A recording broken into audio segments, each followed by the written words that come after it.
Hi friends, पिछली class में हमने किरचॉफ लॉ, व्हीटस्टोन ब्रिज और मीटर ब्रिज पढ़ा था।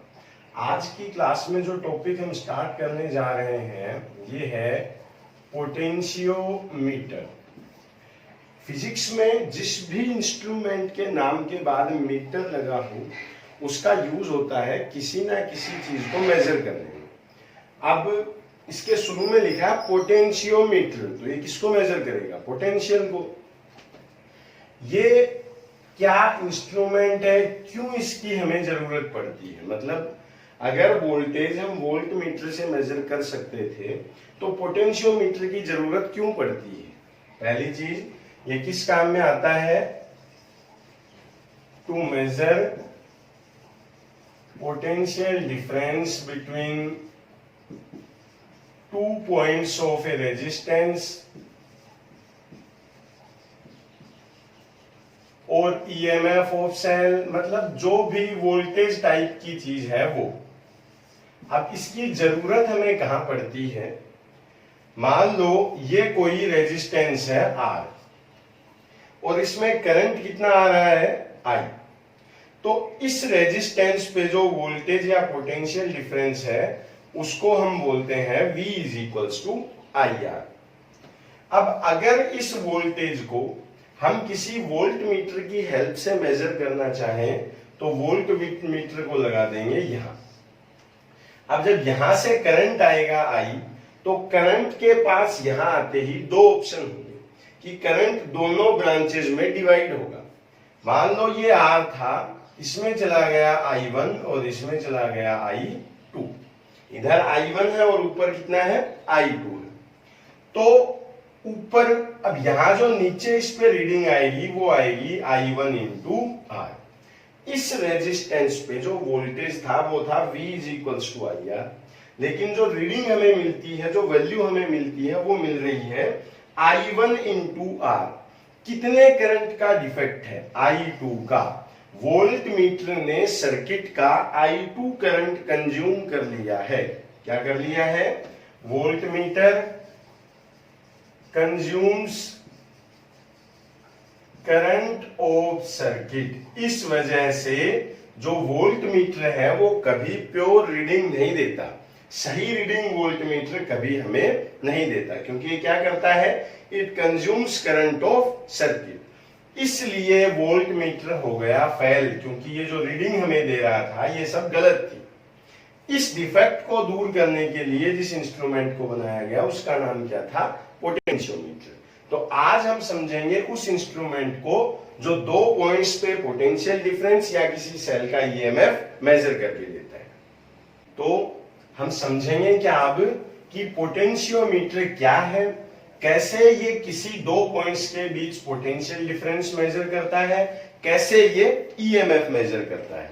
देखो, पोटेंशियोमीटर में दो तरह के सर्किट होते हैं। पहले हम तैयार करेंगे प्राइमरी सर्किट ऑफ पोटेंशियोमीटर।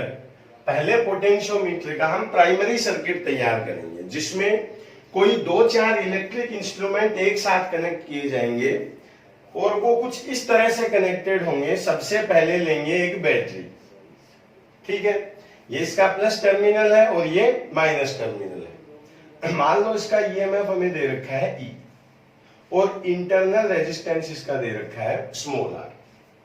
यहां एक की लगाएंगे, यहां एक रियोस्टेट लगाएंगे। रियोस्टेट को इसको RH से लिखते हैं और ये क्या है? This is rheostat. क्या काम में आता है? इसको आप एक तरह से करंट कंट्रोलर बोल सकते हो। मतलब ये सर्किट के करंट को कम या ज्यादा कर सकता है। कैसे? देखो, अगर ये वायर यहां कनेक्टेड है तो सिर्फ इतना ही रेजिस्टेंस सर्किट में है तो करंट ज्यादा होगा। अगर आप इसको पीछे ले आते हो तो इस रेजिस्टेंस की लेंथ क्या हो जाएगी? इंक्रीज हो जाएगी। अगर रेजिस्टेंस बढ़ जाए तो साथ में क्या बढ़ जाता है? करंट बढ़ जाता है। तो अगर हम इसको पीछे लेके आते जाएं तो साथ में करंट की वैल्यू क्या होती है? चेंज होती जाती है। तो रियोस्टेट को हम एक तरह से करंट कंट्रोलर बुला सकते हैं। अब इसको जोड़ देते हैं इस वायर पे। जिसकी लेंथ L है और इसका रेजिस्टेंस R है। This is primary circuit of potentiometer. हमें करना क्या है, एक बैटरी को, एक की को, रियोस्टेट को और एक वायर को जिसकी लेंथ L है, रेजिस्टेंस R है, इन सबको इस तरह कनेक्ट करके प्राइमरी सर्किट बनाना है। अब इसका सबसे पहले पोटेंशियल ग्रेडियंट निकाल दें। पोटेंशियल ग्रेडियंट मतलब मान लो ये 10 वोल्ट है, ठीक है, तो ये 10 वोल्ट तीन जगह डिस्ट्रीब्यूट होगा, इस इंटरनल रेजिस्टेंस पे, इस रियोस्टेट पे और इस वायर पे। हमें सबसे पहले रेजिस्टेंस जो ये वायर हमें दे रखा है इसका वोल्टेज कैलकुलेट करना है। करेंगे क्या, मान लो इस वायर पे 10 वोल्ट है, मान ले। अब यहां 1 वोल्ट, 2, 3, 4, 5, 6, 7, 8, 9, 10 इस तरह से इस वायर पे 10 वोल्ट डिस्ट्रीब्यूटेड है, कितना भी हो सकता है। और हमें पता है कि इसकी यूनिट लेंथ पे x वोल्ट। मैं ये बता रहा हूं इसको काम में किस तरह लेंगे। अब जिस भी चीज का ईएमएफ या पोटेंशियल डिफरेंस या वोल्टेज लेना हो, मान लो ये है 6 वोल्ट है, पता नहीं है कितना इसको मेजर करना है, तो इसके साथ में एक गैल्वेनोमीटर लेंगे और यहां स्लाइडिंग की कनेक्ट कर लेंगे। अब इसको सबसे पहले टच करवाएंगे यहां, तो ऊपर कितना वोल्ट है, 1 वोल्ट है, नीचे कितना वोल्ट है, 6 वोल्ट है, हैवी कौन सा है, ये है। तो जो गैल्वेनोमीटर का नीडल है वो 6 वोल्ट की तरफ डिफ्लेक्शन देने लग जाएगा। इसको यहां टच करवाएंगे, ऊपर कितना वोल्ट हो गया, 2 वोल्ट, यहां करवाएंगे 3 वोल्ट, 4 वोल्ट, 5 वोल्ट। जब हम यहां इसको टच करवाएंगे तो ऊपर भी 6 वोल्ट होगा और नीचे भी कितना होगा, 6 वोल्ट। जब दोनों तरफ 6 वोल्ट हो जाएगा तो इन दोनों वोल्टेज के इक्वल होने की वजह से ऊपर भी 6 वोल्ट और इधर भी 6 वोल्ट, जो गैल्वेनोमीटर में डिफ्लेक्शन है वो कितना हो जाएगा, 0। तो हमें ये पता लग जाएगा कि मान लो यहां डिफ्लेक्शन 0 हुआ है, हमें ये चेक करना है कि इसकी यूनिट लेंथ पे कितना वोल्टेज है, इतनी लेंथ पे 1 है, 2 है, फिर उस यूनिट लेंथ के वोल्टेज को इससे मल्टीप्लाई कर देंगे तो इसका ईएमएफ, पोटेंशियल डिफरेंस, जो भी चीज हमें लेनी हो वो मिल जाएगी। फिलहाल इसको मैं हटा देता हूं। कैसे इसको यूज लेते हैं, पहले जो काम है वो ये है कि अगर ई वोल्ट ये है 10 वोल्ट, 20 वोल्ट, 30 वोल्ट, कितना भी हो सकता है, उसमें से इस पे कितना वोल्टेज, सबसे पहले क्या करेंगे, वोल्टेज एट वायर, वायर पे कितना वोल्टेज है। देखो यहां 3 रेजिस्टेंस है, ये और ये।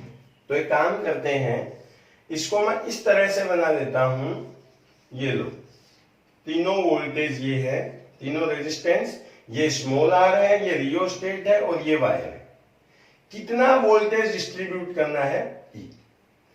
इन दोनों को सीरीज में लेके मैं इनका एक रेजिस्टेंस बना देता हूं और ये E वोल्ट है, ये R प्लस RH है और ये R।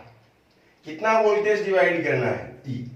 अब रेजिस्टेंस पे जब हमने वोल्टेज डिस्ट्रीब्यूट करना सीखा था तो हमने ये कहा था कि सबसे पहले R का रेशियो लेते हैं। तो R का रेशियो क्या है, R plus RH plus R, sorry dot R, इनका रेशियो है ये। अब सीरीज में V इज इक्वल्स टू हम क्या पढ़ते हैं, IR। सीरीज में करंट होता है सेम, अगर करंट सेम है तो V is equals to IR के फॉर्मूले से हम कह सकते हैं कि अगर करंट सेम है तो वोल्टेज भी क्या रहेगा, सेम रहेगा। तो V का रेशियो भी लिया जाता है same, R plus RH ratio R। पहले R का रेशियो लिखते हैं, फिर V का रेशियो लिखते हैं, ये कितना भी हो सकता है। अब इसको करते हैं टोटल, तो टोटल करेंगे तो आएगा R plus R plus RH, ठीक है। अब बैटरी को इससे डिवाइड कर देते हैं तो कितना आएगा, E upon R plus RH। अब अगर इसका वोल्टेज चाहिए तो इससे मल्टीप्लाई कर देते हैं और इसका चाहिए तो इससे मल्टीप्लाई कर देते हैं। मल्टीप्लाई करेंगे तो आएगा E into R upon R plus RH plus small r। यह आ गया voltage at wire of potentiometer. एक एग्जांपल मैं दिखा देता हूं, वहां पे हमने क्या किया है, मान लो ये 2 ओम है, ये 3 ओम है, ये 20 वोल्ट है। इसका वोल्टेज हमें लेना हो तो कैसे करते हैं? सबसे पहले R का रेशियो कितना? 2:3। सेम रहेगा V का रेशियो 2:3। टोटल कितना आएगा? 5 से करेंगे डिवाइड तो आएगा 4। इससे मल्टीप्लाई, इससे मल्टीप्लाई, इस पे आता है 8 वोल्ट, इस पे आता है 12 वोल्ट। तो इस पे कितना वोल्ट आया है? 12 वोल्ट। सेम कंसेप्ट हमने अप्लाई किया है यहां।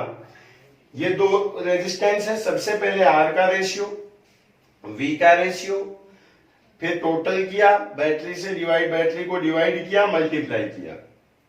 तो इस वायर का जो वोल्टेज हमें मिलता है वो मिलता है E इंटू आर अपॉन, इस एग्जाम्पल को यहां से हटा देता हूं, इस पे मिलता है हमें voltage E into R upon R plus R H plus small are.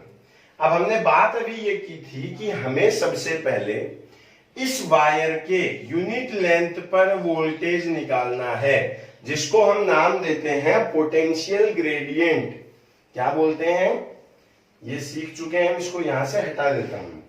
हमें जो चीज निकालनी है वो है पोटेंशियल ग्रेडियंट। इसको x से लिखते हैं। आमतौर पे जब क्वेश्चन पूछा जाता है तो ऑलमोस्ट तो यहीं से पूछ लिया जाता है, व्हाट इज पोटेंशियल ग्रेडियंट। क्या है potential gradient? Voltage at unit length of wire. क्या बोलते हैं इसको?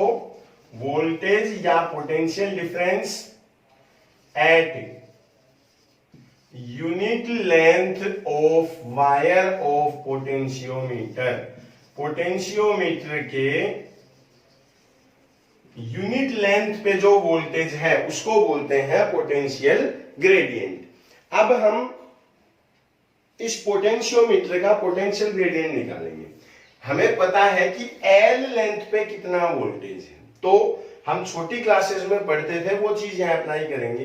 पहले मैं आपको सिखा रहा हूं, फिर एक डायरेक्ट फॉर्मूला याद करवाऊंगा। क्या करेंगे? E into R upon R plus R H plus R voltage, या यूं लिख देते हैं L length is having voltage equals to E into R upon R plus R H plus small R. कि L लेंथ पे इतना voltage है, so one length have, इसको किससे डिवाइड कर दें? L से। ये लो E plus R H plus R into R by L। ये आ गया potential gradient, voltage at unit length of potentiometer wire. Exam में अगर पोटेंशियोमीटर से क्वेश्चन आता है तो 70% तो यहीं तक आ जाता है। ज्यादा चांसेस होते हैं पोटेंशियल ग्रेडियंट हमसे पूछ लिया जाए, जिसका फॉर्मूला कैसे लिखते हैं यहां मैं आपको याद करवा देता हूं। इस फॉर्मूले को x इज इक्वल्स टू लिखते हैं। सबसे पहले बैटरी का वोल्टेज, ये रहा E, फिर सारे रेजिस्टेंसेस का सम। वायर का रेजिस्टेंस कितना है? R, रियोस्टेट कितना है? RH, इंटरनल रेजिस्टेंस कितना है? R, into R upon L। R किसका लेते हैं अब? वायर का। R अपॉन लेंथ, इसको बोलते हैं X। यहां E क्या है? EMF of cell. R क्या है? Resistance of wire. RH क्या है? रियोस्टेट। और स्मॉल r क्या है? इंटरनल रेजिस्टेंस ऑफ सेल या इंटरनल रेजिस्टेंस ऑफ बैटरी। अब मैं पहले आपको इसके 2-4 क्वेश्चन करके दिखाता हूं कि पोटेंशियल ग्रेडियंट की वैल्यू कैसे फाइंड आउट करते हैं। तो पोटेंशियोमीटर के पोटेंशियल ग्रेडियंट पे हमसे 2 तरह के सवाल पूछे जा सकते हैं। x का फॉर्मूला हमारे पास आया है E upon R plus R H plus R into R by L. जैसे क्वेश्चन क्या है? In a primary circuit of potentiometer a battery of 5 volt and internal resistance 2 ohm is connected with 10 ohm external resistance and a wire of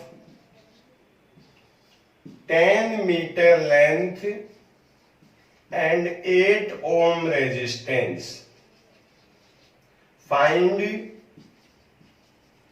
potential gradient of potentiometer. देखो question क्या है कि एक potentiometer है जिसके primary circuit में जो battery है वो कितने वोल्ट की दे रखी है हमें, 5 वोल्ट की। तो X is equals to E की जगह सबसे पहले लिख देंगे 5। A battery of 5 volt internal and internal resistance of 2 ohm, यानी बैटरी का इंटरनल रेजिस्टेंस कितना दे रखा है, 2 ohm, is connected with 10 ohm external resistance. यहां एक्सटर्नल रेजिस्टेंस का मतलब होता है रियोस्टेट से, तो रियोस्टेट कितना है, 10 ohm, and a wire of 10 metre length, यानी वायर की लेंथ कितनी है, 10 metre, and 8 ohm resistance, wire का रेजिस्टेंस कितना है, 8 ओम, ये रहा 8 ओम।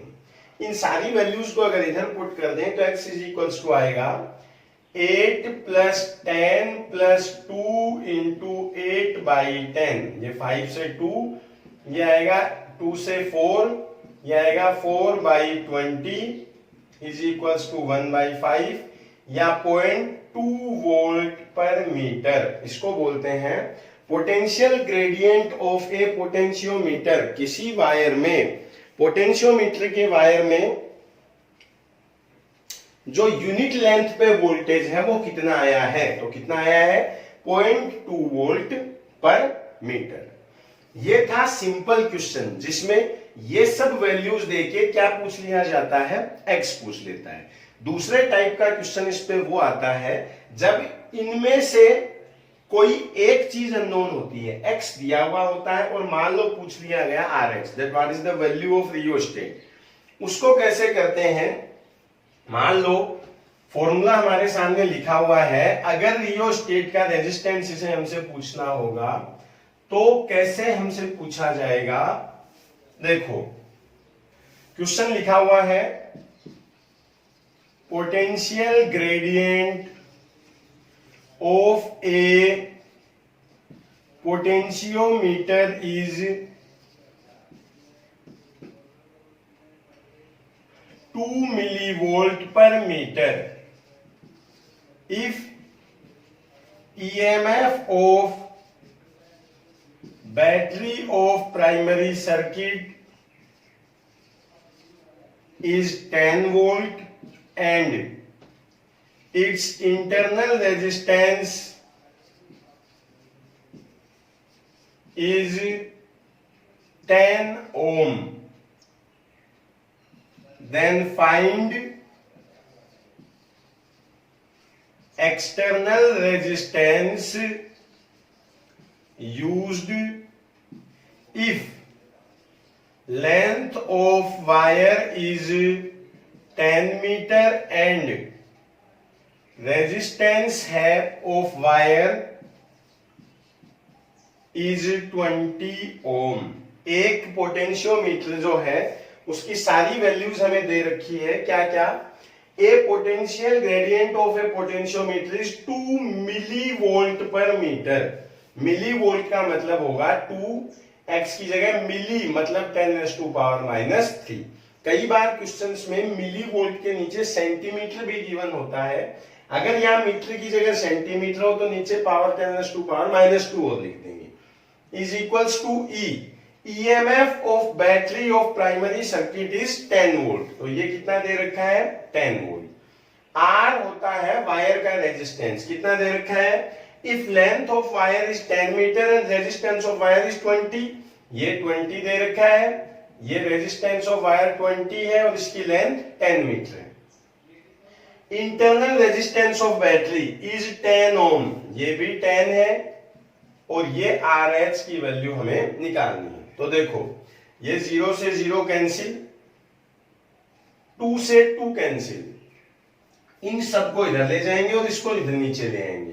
तो ये है 20 प्लस 10 30, इधर ही आएगा तो लिखा जाएगा RH प्लस 30, और इसको अगर नीचे ले आएंगे तो ये आएगा 10/10⁻³ RH प्लस 30, ये ऊपर जाएगा तो पावर हो जाएगी +3, एक ऑलरेडी है तो ये पावर हो गई 4।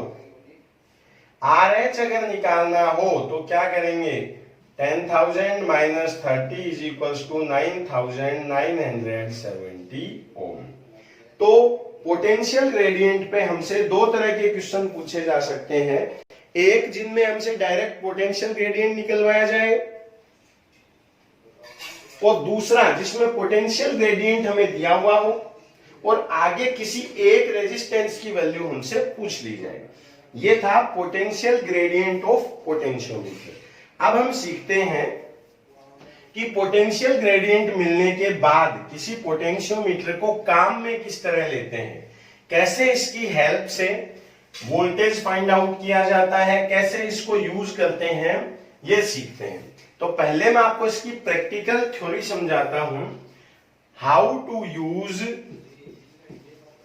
पोटेंशियोमीटर, कि पोटेंशियोमीटर को कैसे यूज किया जाता है। ठीक है, देखो हमने अभी ये पढ़ा है कि ये अपना प्राइमरी सर्किट कंप्लीट हो चुका है और इसमें हम क्या निकाल चुके हैं, X। हमें ये पता है कि वायर के यूनिट लेंथ पे कितना वोल्टेज है, यूनिट लेंथ 1 मीटर पे या 1 सेंटीमीटर के वोल्टेज का हमें पता है। इस वायर का कंप्लीट एनालिसिस हम कर चुके हैं, मतलब यूनिट लेंथ पे कितना वोल्टेज है, X। अब अगर 2 लेंथ आती है तो 2x वोल्टेज है, 3 आती है तो 3x है, 4 आती है तो 4x है। अब मान लो इस सेल का EMF हमें निकालना है, ये है E, अननोन है। क्या है, अननोन सेल है। हम बैठे थे और आते हमें किसी ने सेल पकड़ाया कि इसका EMF चेक करके बताओ। तो जिस सेल का EMF हमें लेना हो उसको यहां कनेक्ट कर देंगे। पहली चीज ये याद रखेंगे कि ये प्लस है, ये माइनस है, दोनों का प्लस टर्मिनल सेम साइड में हो, माइनस टर्मिनल सेम साइड में हो। क्या याद रखेंगे, plus terminal should be in same side, same side में प्लस टर्मिनल होना चाहिए। दूसरी चीज, मान लो ये है 10 वोल्ट है, तो इस वायर पे हम ये मान लें कि 10 वोल्ट है, 9 वोल्ट है, तो 1 2 3 4 5 6 7 8 9 10, यहां तक कितना वोल्ट है, 10 वोल्ट है। नीचे अगर 10 वोल्ट या इससे कम का कोई सेल लगाते हैं, यहां बैलेंस हुआ, यहां मतलब वायर पे कितना वोल्ट है, 10 वोल्ट है। अब अगर इस सेल को हम 20 वोल्ट का ले लेते हैं तो 10 वोल्ट से ज्यादा वायर पे मिल नहीं सकता, उस केस में ये प्रैक्टिकल फेल हो जाता है। तो इसको सही से करवाने के लिए सबसे जरूरी चीज जो है वो दूसरी क्या है कि जो बैटरी का EMF है, voltage of primary circuit must be greater than voltage of secondary circuit. क्या याद रखेंगे, वोल्टेज ऑफ या EMF भी इसको बोल सकते हो, of battery of primary circuit must be greater than EMF of secondary circuit। Primary circuit का जो EMF है वो हमेशा सेकेंडरी सर्किट से क्या होना चाहिए, ज्यादा। अब मान लो ये है E, यहां से गैल्वेनोमीटर जोड़ेंगे और यहां एक स्लाइडिंग की रखेंगे जिसको बोलते हैं जोकी, या इसको क्या बोल सकते हैं, स्लाइडिंग की। इसको सबसे पहले यहां टच करवाएंगे। मान लो गैल्वेनोमीटर डिफ्लेक्शन देता है इस साइड में, मतलब इस सेल की तरफ, यानी ये हैवी है, इसको स्लाइड करवा के एक ऐसी लेंथ यहां निकाल लेंगे जिसपे गैल्वेनोमीटर में जो डिफ्लेक्शन है वो 0 मिलता हो। 0 मिलने का मतलब है, मान लो ये 2 वोल्ट है यहां तक, अब ये 2 वोल्ट की बैटरी अगर हो, यहां वायर टच करवाएंगे तो ऊपर 1 वोल्ट है, नीचे 2 वोल्ट है, ये हैवी है तो गैल्वेनोमीटर इस साइड में डिफ्लेक्ट होगा। एक ऐसी लेंथ जिसको हम बोलते हैं बैलेंसिंग लेंथ, ऐसी लेंथ जिसके ऊपर गैल्वेनोमीटर का डिफ्लेक्शन हमें 0 मिलने लगता है उसको बोलते हैं बैलेंसिंग लेंथ। एल यहां से निकालेंगे। अब यूनिट लेंथ का वोल्टेज कितना था, एक्स था, तो एल का होगा एल इंटू एक्स। क्या ले लेंगे, so EMF of cell E is equals to x into L. 1 का x था, 2 का 2x था, 5 का 5x, तो L का LX। याद रखेंगे पोटेंशियोमीटर को जब भी काम में लेते हैं तो कैसे काम में लेंगे, जिस भी चीज का वोल्टेज लेना हो उसे सेकेंडरी सर्किट में कनेक्ट करेंगे, यहां से गैल्वेनोमीटर कनेक्ट करेंगे, इस पॉइंट से एक बैलेंसिंग लेंथ निकाल लेंगे। बैलेंसिंग लेंथ Li मान लो, इस L को x से मल्टीप्लाई करते ही इसका वोल्टेज हमें मिल जाता है। ये था हाउ टू यूज पोटेंशियोमीटर। अब इसके 2-4 एप्लीकेशन हमारे सिलेबस में है। सबसे पहले जिसमें है how to compare EMF of 2 cell. मान लो हमें किसी ने 2 सेल लिए और पूछा गया कि किसका ईएमएफ ज्यादा है। क्या है first application, to compare EMF of 2 cells. 2 cell हैं जिनके ईएमएफ को हमें कंपेयर करना है। तो सबसे पहले हम इसका प्राइमरी सर्किट तैयार करेंगे। ये हो गया पोटेंशियोमीटर का प्राइमरी सर्किट, और प्राइमरी सर्किट करने के बाद हम इसका एक्स निकाल लेंगे। एक्स क्या था, पोटेंशियल ग्रेडियंट। अब 2 सेल हैं, पहले फर्स्ट सेल को कनेक्ट करेंगे, फिर सेकंड सेल को कनेक्ट करेंगे। मान लो ये है E1 और ये है E2। अलग अलग मैं आपको दिखा देता हूं। क्या करेंगे, ये प्राइमरी सर्किट था, पहले फर्स्ट सेल कनेक्ट किया E1, फिर ये सेकेंडरी सेल हम लेके आए, दूसरा सेल अपना इसको हमने कनेक्ट किया, ये लो ये है E2। पहले इसके साथ में गैल्वेनोमीटर कनेक्ट करेंगे और एक बैलेंसिंग लेंथ इसके लिए निकाल लेंगे, मतलब जिस पे डिफ्लेक्शन 0 आता हो। मान लो ये मिल गई L1, तो E बराबर था x इंटू एल, तो जो E1 होगा ये होगा XL1। यहां से हमें प्राइमरी या फर्स्ट सेल का ईएमएफ या ये वोल्टेज हमें मिल गया। फिर हम करेंगे इसी को सेकंड के लिए, गैल्वेनोमीटर कनेक्ट करेंगे, बैटरी लगाएंगे। मान लो बैलेंसिंग लेंथ आ गई E2 L2, तो E2 इसके लिए आ जाएगा XL2। पहले सेल को कनेक्ट करेंगे, फिर दूसरे सेल को। अब इन दोनों को एक साथ शो करने के लिए इनको यहां दिखा दिया जाता है, यहां गैल्वेनोमीटर और यहां जो की, इसको बोलते हैं डबल वे की, ऐसी की जो दोनों तरफ चल सकती है। पहले इसको कनेक्ट कर लेंगे, फिर कट करके इसको कनेक्ट कर देंगे, दोनों का प्लस टर्मिनल रहना चाहिए इधर। कंपेयर अगर करना हो तो E1 by E2 is equals to XL1 by XL2। Divide कर दें तो X हो जाएगा कैंसिल, और इनके ईएमएफ का जो रेशियो है वो मिलता है E1 by E2 is equals to L1 by L2। इसमें L1 पहले सेल की बैलेंसिंग लेंथ है, जबकि L2 दूसरे सेल की बैलेंसिंग लेंथ है। अब आगे चलते हैं, इसका सेकंड एप्लीकेशन है, मान लो एक बार किसी एग्जाम में क्वेश्चन आया है कि ये इसका प्राइमरी सर्किट था और यहां लिखा हुआ था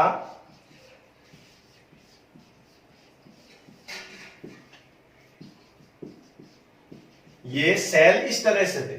एक बार सेल सही से कनेक्टेड थे, मतलब इनका ईएमएफ कितना था E1 प्लस E2, और एक बार ये इस तरह से कनेक्टेड थे, तो इनका जो ईएमएफ नेट था वो था E1 माइनस E2। क्वेश्चन क्या था, in an experiment of potentiometer diagram is shown and balancing length with respect to first and second case is 400 centimeter and 250 centimeter. Then find ratio of EMF of cells. First case में जो balancing length है, मान लो यहां से galvanometer connect किया, कितना मिलता है L1। यहां से जो वैल्यू आएगी वो आएगी E1 प्लस E2 की। तो E1 प्लस E2 जो दिया जाएगा ये है E1 प्लस E2, ये मान ले XL1 है। और दूसरा क्या है, ये लेंगे E1 माइनस E2, ये आएगा XL2। डिवाइड अगर कर दें तो x से x कैंसिल, तो E1 plus E2 upon E1 minus E2 is equals to L1 by L2। L1 कितना है 400 है, L2 कितना है 250 है। 5 से कट कर दें तो ये आता है 8/5। क्रॉस मल्टीप्लाई कर दें तो 5E1 plus 5E2 is equals to 8E1 minus 8E2। अब E2 को इधर ले जाएंगे, E1 को इधर ले जाएंगे, तो ये आएगा 13E2 is equals to 3E1, या E1 by E2 is equals to 13/3। इस तरह से इसको सोल्व कर दिया जाता है। ये था सेकंड एप्लीकेशन कि अगर दो सेलों को अलग अलग तरह से कंबाइन करके पोटेंशियोमीटर के साथ यूज लिया जाए तो कैसे उनका रेशियो निकालते हैं। अब चलते हैं इसके थर्ड एप्लीकेशन की तरफ, जो है how to find internal resistance of a cell, कि किसी सेल का इंटरनल रेजिस्टेंस कैसे निकालते हैं। क्या है नेक्स्ट है number 3, how to find internal resistance of a cell. अब इसको समझने से पहले हम एक बार फिर से सेल याद करते हैं। सेल को दो तरह से यूज लेते हैं। अगर सिर्फ इलेक्ट्रोड यहां शो किए गए हों, एक पॉजिटिव एक नेगेटिव, तब तो लेते हैं सेल का ईएमएफ ई। अगर इसके ऊपर कोई एक्सटर्नल रेजिस्टेंस आर लगा हो तो इसको लेते हैं V, और V इज इक्वल्स टू लेते हैं हम IR। फिर करंट जब यहां से आता है तो यहां जो E था वो टोटल डिवाइड होता है V plus I into small r में, मतलब IR तो यहां और बाकी का किस पे, इंटरनल रेजिस्टेंस पे। या हमने V इज इक्वल्स टू अगर IR लिखा हो तो I की जगह हम क्या लिख सकते हैं V अपॉन R। तो E is equals to V plus V by R into R। V को अगर कॉमन ले लें तो E is equals to V1 plus R by R, या E upon V is equals to 1 plus R upon R। इसको काम में कैसे लिया जाता है, देखो ये प्राइमरी सर्किट है। पहले प्राइमरी सर्किट निकाल के क्या निकालेंगे, एक्स इसका। अब सबसे पहले यहां एक सेल जोड़ दिया गया। सेल सिर्फ प्लेटों का है, ऊपर कुछ भी इसके अटैच नहीं है। तो यहां से अगर गैल्वेनोमीटर कनेक्ट कर लें तो मान लो जो बैलेंसिंग लेंथ आएगी L। अगर एक्सटर्नल रेजिस्टेंस कनेक्टेड नहीं हो तो जो चीज मिलती है उसको बोलते हैं E। तो यहां से सेल का निकालेंगे E is equals to x into L. अब इसी